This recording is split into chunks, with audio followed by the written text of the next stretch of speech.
How to fix add post to your story not working on Instagram.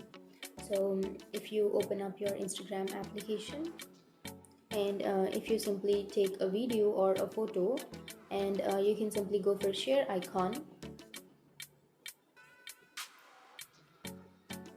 and then here on the bottom left you will have an option of add to story. And if that option is not available on your Instagram, then what you have to do is you have to simply remove that, and then you can open up your settings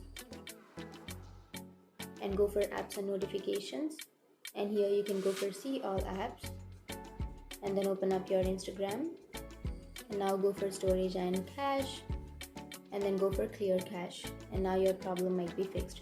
But if that still doesn't fix your problem, then you can open up your Play Store and make sure that your app is up to date. So sometimes if your app is not up to date, then you might find this kind of problems. So open up your Play Store and then go for Instagram, and if you have an update option instead of this open option, then you can simply go for update, and you need to update your Instagram application, and after updating your problem might be fixed. And even after updating, if that still doesn't fix your problem, then you can go for uninstall, which is on the left side, and uninstall the application, and then you can again install it from your App Store or your Play Store, and then log into your account and your problem will be fixed. So that's it. These were the few fixes, and if you have any questions, feel free to comment below. Thanks for watching.